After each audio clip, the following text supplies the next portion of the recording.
Hiya, Dr. Allison JK here. Really happy to be with you. Happy New Year.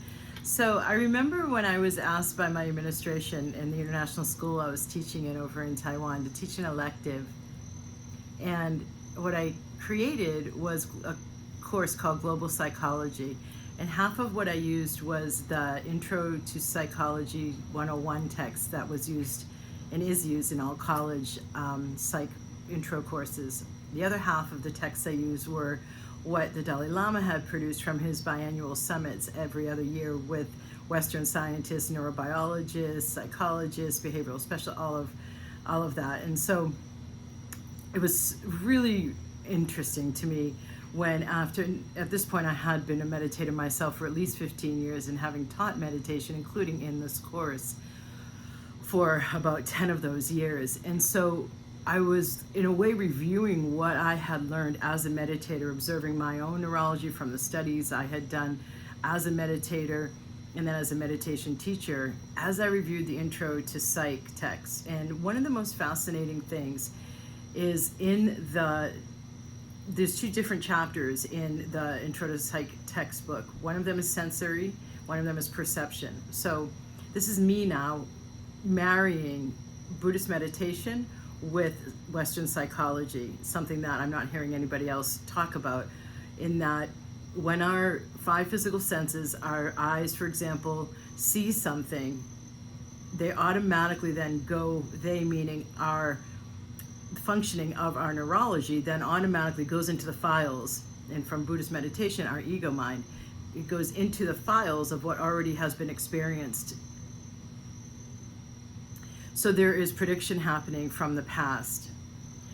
More importantly, what I want to talk about here that will help us all thrive more and is needed, frankly, in these new energies we're just starting to learn how to live within, and they're going to be getting increasingly different and new and charged up. And I'll talk more about that, like when the Chinese New Year comes in mid-Feb, the year of the fire horse. And then also there's some eclipses happening in February that are really bringing in some different astrological alignments that are really starting to bring in even more the new energies.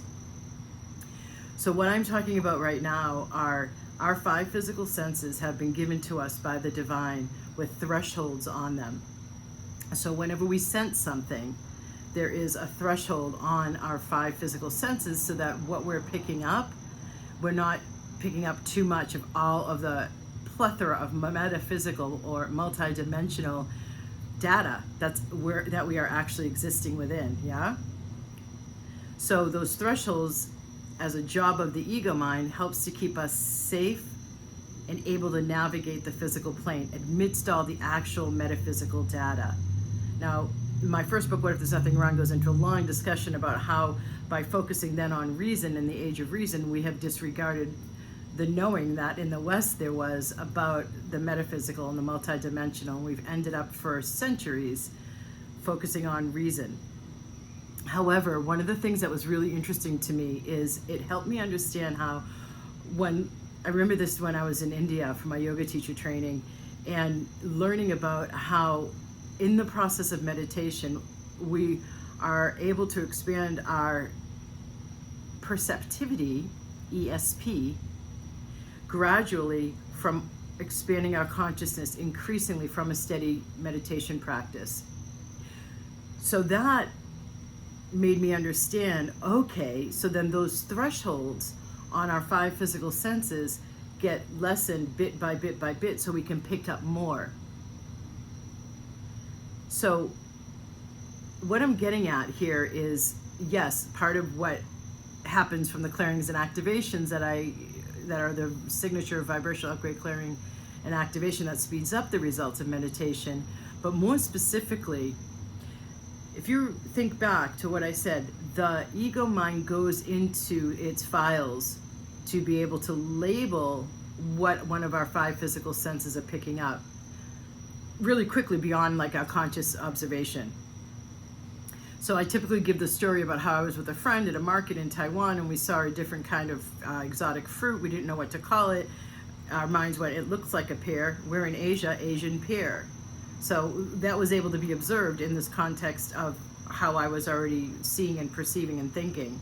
So I was able to catch that. Oh, my ego mind is looking for the data closest to what it has previously experienced. So, whilst that may hang in there, please, whilst some of that, if not all of it, may sound familiar to many of you who have been around for a long time, and thank you for being here, and thank you for who you be on this planet. The times we are in now, the more, before I start, where you may have been predicting I was going to go, there is the scale of consciousness, yeah? I talk about this in my third book, Reasonable Dragons, and it's the power versus force work that David Hawkins did in that book by that same title. And there is a scale of consciousness that I go through in my third book, Reasonable Dragons. And the top of it is Christ consciousness. And right basically underneath that is enlightenment. And then right underneath that is joyous co-creation. At the bottom is fear, shame, guilt. And then when you get up to about 200, you start to have a bit more courage. So he calibrated measuring the states of consciousness in this scale, increasingly from the lowest vibrational, or lowest frequency, lowest vibrating chunk of consciousness or feeling or state to the highest. The thing that I really want you to hang with me on is I know so many of you are lifelong learners, and hallelujah for that. Instead of, you want to do a dip in and then you take your feet out when you play with manifesting in the law of attraction for a month and you find it doesn't work and then you leave it and you go back about your day-to-day life. I'm not talking to those of you like that, because most of you on this channel finding me are seekers. So I really want you to watch yourself and I'm seeing it so consistently.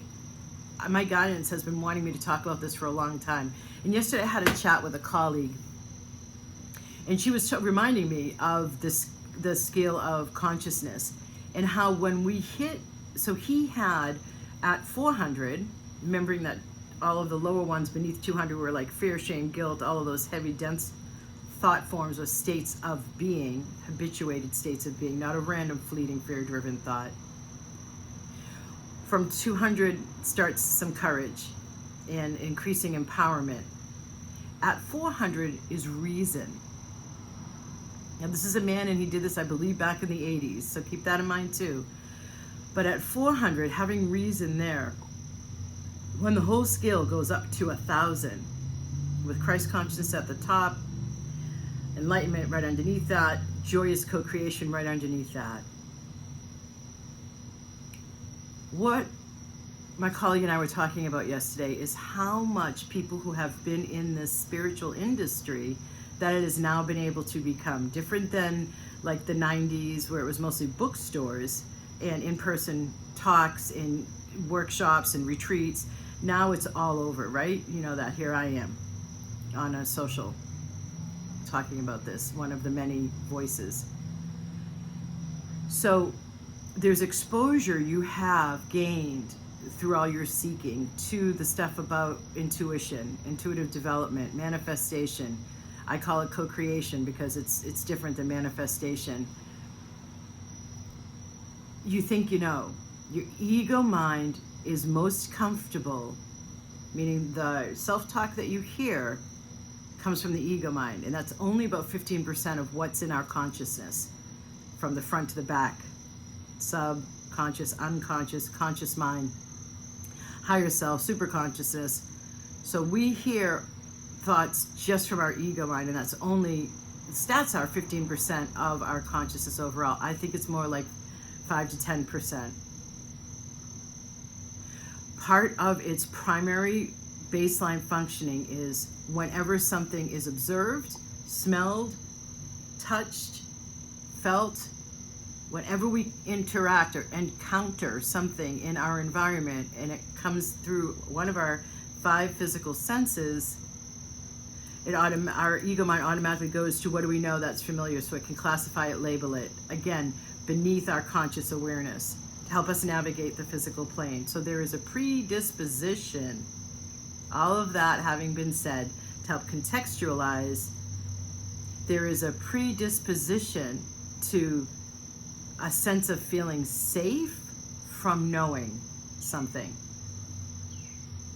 Now, I talk about this a lot when I'm working with people on intuitive development, particularly in my mastermind program, because there is this concept that I see historically and continually of carrying over the old paradigms, over what became an over-reliance on reason, into I get an intuitive hit, and now I'm going to predict what will result if I follow that intuitive guidance and take that action step, right? I'm not even talking about that here. I am simply talking about how when you hear or see a title, a subject in an email, or a meme, or a book title, or a workshop title, and you see, oh, you hear your ego mind. Now, first you have to have enough detachment and presence, having done enough work on yourself to be able to observe your thoughts, right? Applied mindfulness.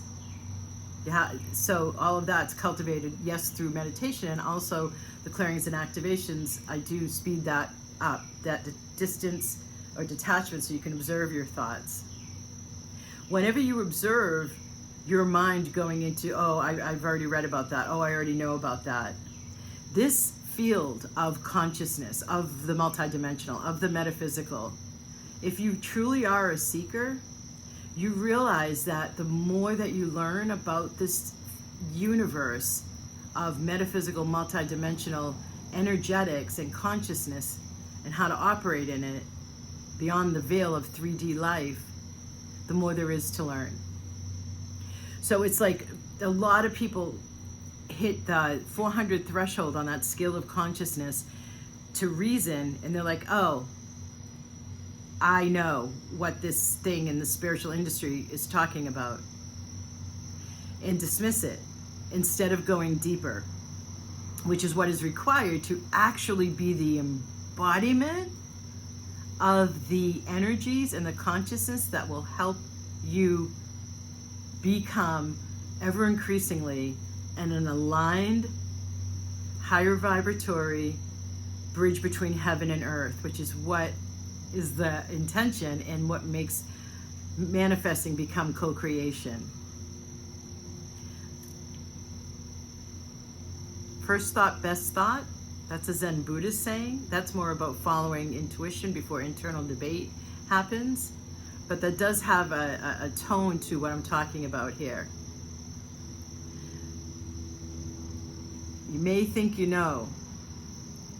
Allow yourself to be more open. Because when you stop at, I already know about this, that's ego. And in these new energies, the more that ego is tamed, oh my gosh, what else is becoming possible? Namaste.